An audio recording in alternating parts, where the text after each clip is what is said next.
أغنى واحد في تاريخ البشرية، صاحب أعظم كنز في التاريخ، قارون، وقصة العداوة بين قارون وسيدنا موسى.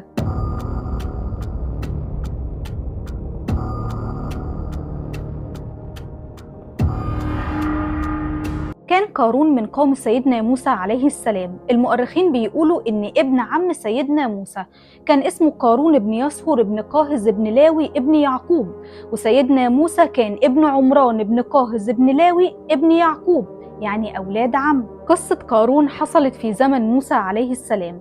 كان قارون من قوم سيدنا موسى، وكان من بين الناس اللي كذبوا بمعجزات موسى عليه السلام واتهموه بالكذب والسحر. وكان قارون بيملك كنوز عظيمة لدرجة إن مفاتيح الكنز ده ما كانش حد بيقدر يشيلها إلا عصبة من الرجال الأقوياء. دي مفاتيح الكنز بس. وظلم قارون قومه بعد ما ربنا اداله السلطة والمال، ورفض يدفع الزكاة. لما سيدنا موسى بدأ يفرض الزكاة على الناس، طبعا قارون كان غني جدا، فسيدنا موسى قال له تطلع على كل 1000 دينار دينار، وعلى كل 1000 درهم تطلع درهم. فرفض قارون وحرم الفقراء من حقهم في أمواله، وما عجبهوش طبعا الكلام ده، فحب يتهم سيدنا موسى بالباطل. وطلب قارون من امرأة بغي واداها فلوس علشان تتهم سيدنا موسى بالزنا.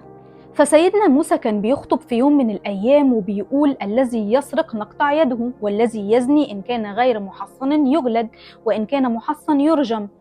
فوقف قارون وقال: وإن كان أنت يا موسى؟ قال له: وإن كان أنا. فقامت الست دي واتهمت سيدنا موسى، فسيدنا موسى قال للست دي: والذي فلق البحر لتقولن الصدق. فالكلمة دي خرجت رعشت الست، فاعترفت ان قارون اداها الاموال والذهب علشان تقول كده، وفضحت قارون. وبغى قارون في الارض، فحذروه الرجال العقلاء من قومه انه ما يفرحش بالاموال دي، ونصحوه كمان بالاعتدال، وان فرحته بالاموال ما تنسيهوش ربنا سبحانه وتعالى الذي انعم عليه بيها، وانه يعمل لاخرته. وحذروه كمان من الفساد في الارض والظلم، وانفاق المال ده في مكان غير صحيح او البخل بيه. فرد عليهم بجملة فيها كل معاني الفساد والتكبر والغرور، وقال: إنما أوتيته على علم عندي. وكان قارون صاحب علم وعنده عقل فقيه وعالم في زمانه، ولكن استخدم العلم ده بطريقة غلط.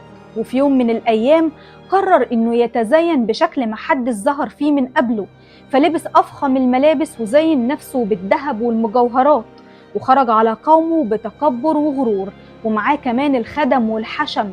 فمجموعة من بني إسرائيل طارت عقولهم من منظره المهيب ده، وتمنوا لو عندهم ملك زي ملك قارون، وقالوا: يا ليت لنا مثل ما أوتي قارون. فلما أهل العلم والإيمان سمعوهم حذروهم من الفتنة دي، وقالوا لهم: اتقوا ربنا، ثواب الله خير لمن آمن وعمل صالحا. وعرفوا إن ثواب الله في الآخرة خير من الدنيا وما فيها. ربنا سبحانه وتعالى حطم الغرور والكبرياء، ونزل عقاب ربنا سبحانه وتعالى من السماء، وخسف بقارون وداره الأرض في لمح البصر، وابتلعته الأرض بداره بالكنوز بالذهب والخدم والحشم. كل حاجة راحت في لمح البصر. وهنا بدأ الناس يتكلموا بدهشة وعظة، وكل اللي اتمنى يبقى عنده زي اللي عند قارون ندم، وقالوا: ربنا أنعم علينا بالإيمان، ولو اتكبرنا ربنا هيخسف بينا الأرض زي ما خسف الأرض بقارون. ورجعوا لعقولهم تاني في لحظة من هول المعجزة. وده يعلمنا إن الدنيا مش دايما الحد، وإن التكبر ده من أبشع الصفات وآخرته وحشة، وربنا قادر إنه يذل أي متكبر.